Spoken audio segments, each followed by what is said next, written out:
Thank you for joining us. I'm Paul Wilson. And I'm Chris Ehmke. And this is Diesel Performance Podcast. Guys, we are back in the seat of a ride-along here today. Chris, this is a type of truck I near and dear to my heart. We'll just start there. Kodiak Paul, man. That's it. C4500 Paul. C4500 Paul. That's my old handle. What did you used to drive back in the day? Yeah, so I loved driving my 2002 C4500 Kodiak that had started its life as a box truck, and instead of removing the box and putting a flatbed on it or a bed on it, I instead just cut the box down to a flatbed and drove that for a hot minute. You had that for about a year or two, right? Yeah. And it was a good truck. I mean, a couple little things, right? It was a higher mileage. It was a used truck. It was like an ex-U-Haul style truck. Yep. But I mean, all in all, we learned a lot from that truck back then, and all in all, it was reliable. Yeah. It was a really stupid thing to daily drive that I really enjoyed. It was like I always talk about. I love something that's so wildly impractical, it's fun. And that's exactly what that truck was. It was a two-door, 84-inch cab to axle, so it was two-wheel drive. So it was pretty much useless in the winter. And it was a lot of fun to take to the drive-in. Yeah, I'll say that. Yeah. So we used to take the lawn furniture out. But this is nothing like that. GM produced the Kodiak, the 4500. I believe they ended the production in like 07 or 08 or something like that, if I'm not mistaken. Yeah, I want to say 06 or 07. Something right in there.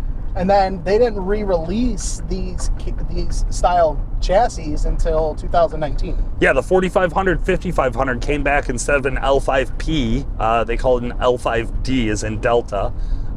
It's really, really close to the L5P as always. Engines are the same as far as long block, makeup is concerned. Injector, I believe injector is going to be slightly different as far as nozzle orifice, but we know for sure that the calibration is different. Yep. We know for sure the turbochargers are different. They're smaller in the L5D than there would be in the L5P pickup truck. That's right, and most of these trucks are service trucks or some sort of cabin chassis truck. This one is set up as a dually with a bed. This is a custom bed. Okay, this is a custom. Yep. Okay. So these all come cab chassis. They don't come from the factory with a pickup. This is a custom deal. Love it. So what is a cab chassis, right? Like, because we talk about it like we expect everybody else. I remember when I first started getting around, trucks and actually having to understand cab and chassis. It's really just if they sell the cab on the frame with no bed, that's cab and chassis. It's not an incomplete truck. Yeah. No bed. Yeah. And then you do what you want with it. Right, and so this works out great for tow trucks, service bodies, box trucks, and anything along that nature. This is a really, really nice kind of step up before you get into some higher classes where you need some different license modifications or license classifications to be able to drive them. And they work great for heavy duty. And they do look tough as fuck when they're set up with a bed. Like this is a really, really nice setup. Now I will say, it's got quite a bit of lift. Do you know how much lift is under this? Could not tell you. We'll say a significant amount of lift, and the suspension setup is brutal on this. Now I've bet in some other I've bet in some other 5500, 4500 chassis that did not ride this rough. Also, I will say they were hooked up to a trailer at the time in towing, so maybe a little bit different of an experience there. But this one, it is up in the air. And how's it drive, man? Let's just talk about that. What year is it, first of all? So this is a 2020. Okay. This came in getting some upgrades, I guess you can say. So one of the big complaints that a lot of guys have with these platforms is they say they are severely underpowered, and they're actually limited in the mile an hour that they can go. Yeah. So from the factory, the max speed is about 75 miles an hour. Oof. And these things make, I want to say, like 315, 320 horsepower stock, which, I mean, in today's standard in a pickup truck, that you'd laugh at. Right. But it's a big truck. It's a very big truck. It is, yeah. And you're expecting, because it's a cabin chassis, you're expecting to have a lot of load on it. Either it's going to be a toter home kind of toy hauler, or it's going to be some sort of a really, really heavy bed setup where you're expecting a lot of extra weight. Well, now, you get a lot of guys ask that. Like, yeah. Oh, why does the cab chassis, or why does the 4500s? Why are they D-rated? Yeah. Like, why is that? Well, again, they're manufacturing a cab and a chassis and selling it. They don't know what you're going to do with it. You could have a 10 or 15,000 pound toolbox mounted in the back. Sure. And then you're going to tow. Yeah. Versus a light flatbed and then you tow. So again, a lot of those complaints with, depowering, that's the reason for it. Yeah, the factory always sets the safest possible calibration for the most extreme circumstances. That's why tuning exists, because most of us don't live in the most brutal environment, and most of us don't drive under the most brutal conditions. Therefore, there's overhead built in. There's room to go up. And in these trucks, you're absolutely right, Chris. I always love when we get calls or when we talk to customers about these, and they're like, man, I got a pretty small trailer for what this truck is, for what the GVW is, and yet when I'm going uphill, it can't hold the cruise control. Right. Or it feels underpowered to the point that I feel dangerous merging onto the highway with it. Now, that's something that just a tune alone is going to make a night and day difference. Yep. So, tune only on a factory turbocharger for these L5Ds, you could see about 120 horsepower increase. Now, we're not advocating that you can run the truck with 120 more horsepower in tow day in and day out. There's going to be specific upgrades where the power band's going to get reshaped. There's various tuning companies that offer support for the L5D to do exactly that. Yep. This specific customer wanted to up the ante a little bit further, and they ended up doing one of our Stealth 64 turbos in the process. So cool. So what I enjoy about this, asking about that first impression driving this, I've had the luxury of driving some of these stock, and they are poochy. They are very, very poochy. Between the tall gear that these things possess and then this turbocharger, it drives very similar to what you would expect to see out of a bone stock one, except there's more pedal play to be had, right? Like, you can apply the throttle and the thing gets up and goes, which I think the technology in the turbocharger side of things really shines when you drive something that was so depowered and then you do these upgrades to help improve drivability, and it's flawless along the way. Yeah. So... yeah, and the drivability definitely, at least from the little bit of acceleration we've done here, feels smooth, feels to come on quickly and be responsive. Man, that suspension, I'll tell you what, I just had lunch right before we shot this, and it is just jolting my stomach around. But hey, you know what? When you build a custom setup like this, and it's certainly the tallest L5D I've ever seen. Yeah, this is a big truck. But I'd be curious to see how this thing does with 10,000, 15,000 pounds. I think it would really tame the rear end. I agree. Really give this truck a beautiful drive. And that's where I think I would imagine something like this is designed for us to, hey, I want it to look the way I want it to look when I'm driving it empty. That's what's great about having it. But still, I need to be able to hook up to it and use it in the real world. Yep. And that's where something like this is really poised to kick some ass. Now, it's a 2020 10-speed transmission still in these L5Ds? 6-speed. 6-speed in them. Okay. So that's a little bit nicer, in my opinion, if you're gonna have something that has extremely different operating ranges of driving unloaded to loaded. The 6-speed with the tall gear, I think, it meshes really well. Yeah. Okay. Similar to like the 450 that we've had in the past. We had that 2017 450. That truck always drove really, really well, but it had a taller gear that compared to the pickups, so that's kind of what you have to compare it to. I will say that F450 was probably one of the nicest dualies I've ever driven on the road. Not a Ford guy? Love that truck. Yeah. I miss that truck. No lie. Back to this one. It's got a pretty base interior here. I'd imagine that this is the entry-level trim package. I'm seeing rubber floors down below. Hey, nice seats. They still got a little bit of, fake faux stitching in them. I don't know if they offer like a bells and whistles style one of these trucks. I mean, I could be completely wrong. I'm not up to speed on trim levels for the 45 and 5500 chassis. Yeah. But I don't believe that they offer like an all frills Denali Pack-esque version of these trucks. Man, sorry for all you supervisors out there. But it is, even with the base, I mean, I look at this and I think about every other cabin chassis truck I've ever been in the interior and them, and I'm like, oh no, this is still a step up. Let's call a spade here. I mean, right. It is still very nice, for something that's meant to be a service vehicle. I mean, this thing, I don't think there's anything you're not going to tow or anything you're not going to run down if you needed to. Yeah. Let's give it the beans. Let's see what she's got. Okay, downshift, rev up. Okay. Oh, she's taking off there. She like that. Yeah, that was coming up hard on this. We got to give in front of us. give this old retiree a little bit of room here on his motorcycle, but you got to think this thing's got to weigh every bit of 15, 16,000. It's got to, right? I mean, I think a stock L5P weighs like 10,000. Yeah, I'm pretty sure. Yeah. So to have this thing, even it hesitates for a second, it lets the trans downshift and do its thing. There's no trans tuning on these available, so we're still dealing with all the factory trans parameters. So not ideal, but it's what we have to work with. Sure. But I'll tell you what, man, let the trans do its thing and then get into it. It really comes to life. Maybe one of those that you got to kind of ride where the transmission is as opposed to kind of... Exactly. You have to drive. Make the pedal do all the work for you. So here, we'll turn this way, and then at the next intersection, we'll Chinese fire drill it. Yeah, I love it.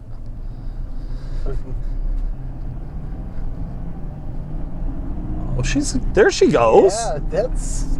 I mean, to be honest with you, you can hear that turbo too, even though all emissions equipped truck, so we're not going to get tons of sound out of it. It's just not a thing. But I think got up to, from 30 to 70, it did it in a hurry. Yeah. Yeah. Really nicely.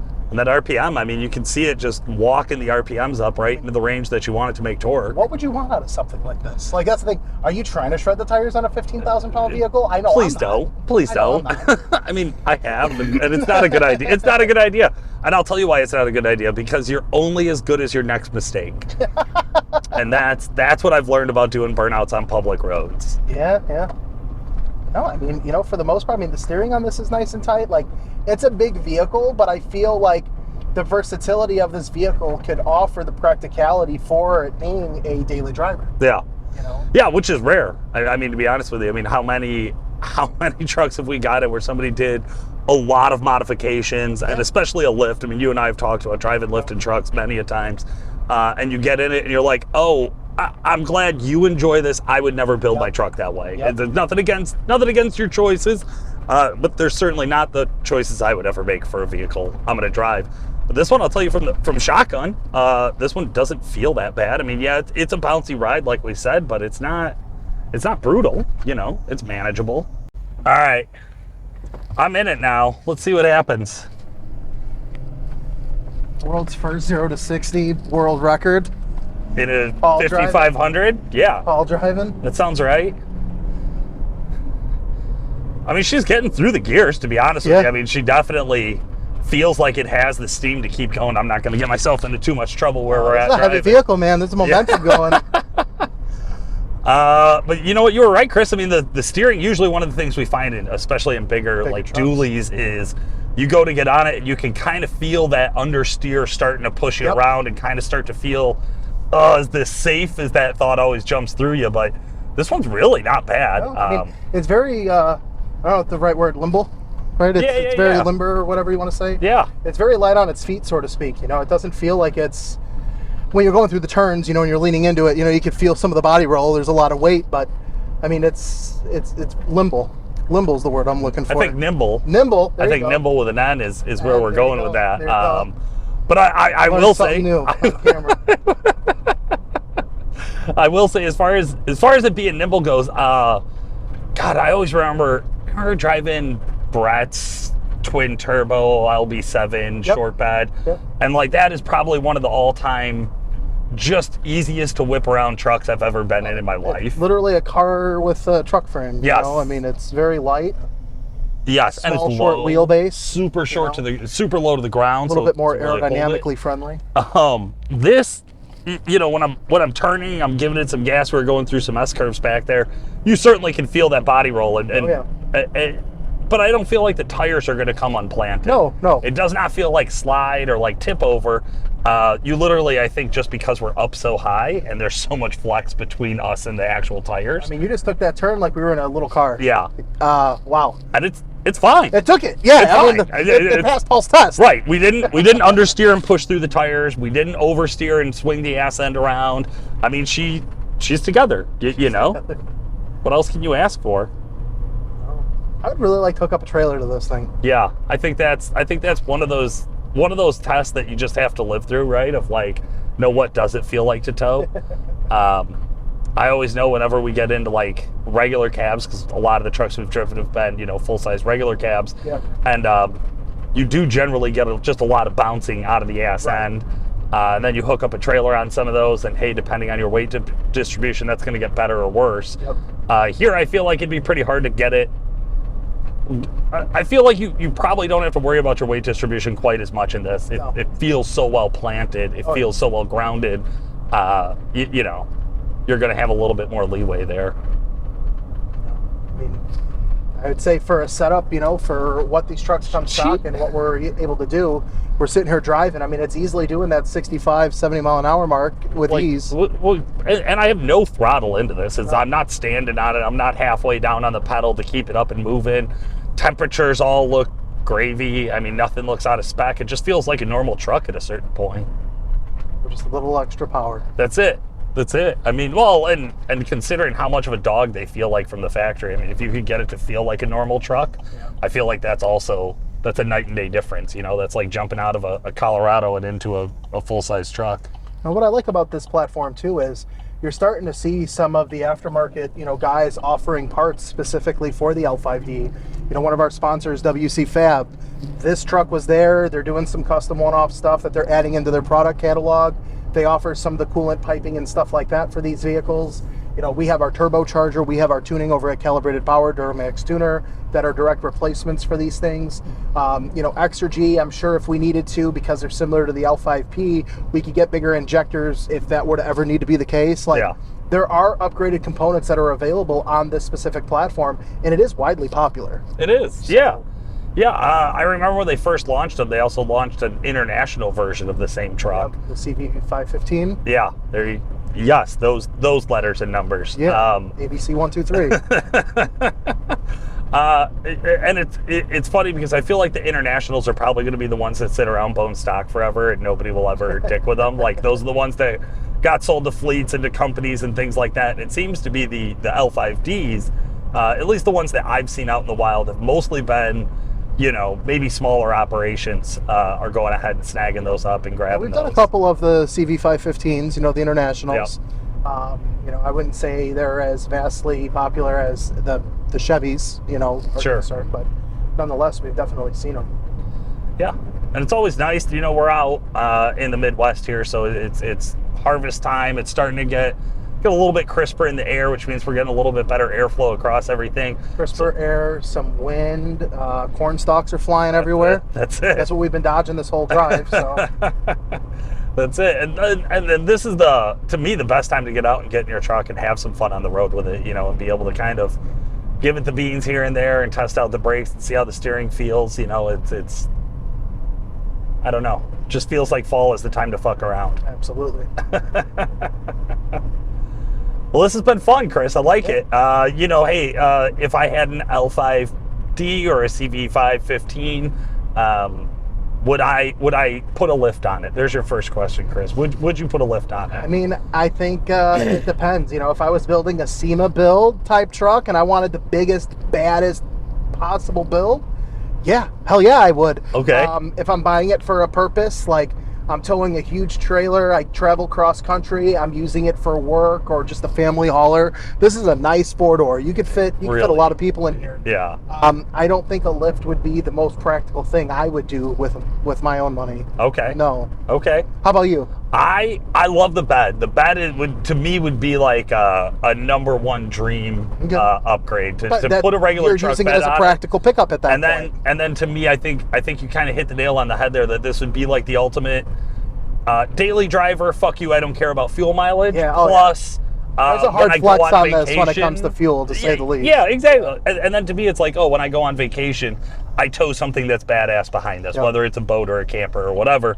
And that's really, to me, that's like the perfect person for this setup of the truck.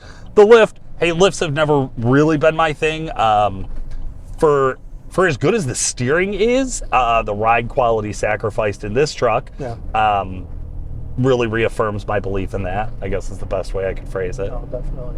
Low speed driving. We're going to run it through just a little neighborhood here in town. We're going to drive totally within the speed limit, just see how does this thing respond to some snappy response. Actually, I guess the park would be the perfect place to test this because we can't go fast. We'll see how it handles on some of this low speed, low throttle inputs.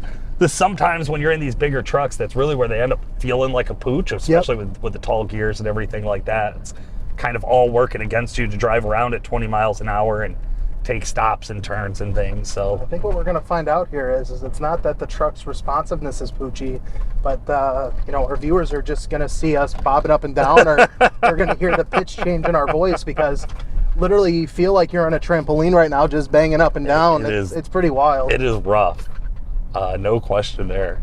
Between that and the interior rattles, because the whole truck shakes. Yeah, so there's I'll give it. So there is a box of parts that's behind us that I'm hearing some rattle from, but even outside of that, I'm definitely getting some noises out of some of these dash pieces. Yeah. So we could just stop there. This is a real light throttle. I mean, it comes right to life. It like really it's does. not. It's not. It's not like we're in a semi. We're super short gears or anything like that. Like, I would kind of get the impression or the expectation that this would drive more on the lines of a big truck and not a pickup truck. But in this thing, aside from when we jumped out and we had to swap seats, like, this has a pickup truck feel to it. It really does. Yeah. It really does. I mean, I live in a populated area, so it's very suburban. So I have to do a lot of low-speed driving and low throttle inputs where I can't just be, standing on the throttle, romping on it everywhere I go. Let this guy on this bike just roll through the grass next to us, I guess. But yeah, this is nice. This is honestly the ride. The bounciness, not my thing, but the overall throttle response, it's there. I'm in a real tight turn here. Now, I'll say for all of the lift in the world that this truck has, it has maybe proportionately the smallest set of tires you can imagine. It's a build in the making. For sure. That goes. For sure. Yeah, no judgment. How big the chassis is, the turning radius was not bad. I just pulled the U-turn. No issues, right? Granted, it was in a bit of a parking lot there, but still no issues. Yeah. Stop. This is awesome. Man, you really can feel the weight of the truck when you're stopping, huh? Well, you can hear the brake. You can hear the stress of the brake, like, I don't know if it's like the power assist or whatever it is. You can hear something like you can tell it's working. Yeah, for sure. Man, I think you're right. I think this one would be fun to do like a trailer race with. Oh yeah. Like just straight down the line, hook it up with 10 or 15,000 pounds behind it, Just 10, 15. Well, for a monster like this, I mean, they can't be anything, right? No. That's got to be like me towing a dirt bike. Yeah. Hey, guys, before we let you go, we want to give a quick shout out to our sponsors, of course, XRG Performance. They set us up with all of our high-pressure common rail fuel system needs, from injectors to pumps and everything in between. WC Fab, your one-stop shop for anything cool, right? I honestly feel like if you want something cool, WC Fab is the place to go, from different colorways with all their powder coating options to engine dress up, from brake booster covers, coolant pipes, coolant reservoirs to intercooler pipes, powder coating for a turbocharger. If you want to do a stealth turbo and you want to get it colored a certain color to match the outside of the truck, they're your guys to call for that. That's right. XDP, your one-stop shop for diesel performance. If you're looking for something for your truck, XDP has it. We'll just put it that simply. And last but not least, Calibrated Power, home of DuramaxTuner. If it wasn't for them, this show wouldn't be possible. Not lying about that, Chris. Right now, big sale going on over at Calibrated Power, DuramaxTuner.com. Check it out. Huge deals on turbos, tuning, transmissions, 6-speed conversion kits, and more. For today, this has been Paul Wilson. And Chris Ehmke. Thanks for watching or listening. Thanks for joining us today, guys. This has been Paul Wilson. And Chris Ehmke. Make sure to like and subscribe, and we'll talk to you again soon. Fuck you, GoPro.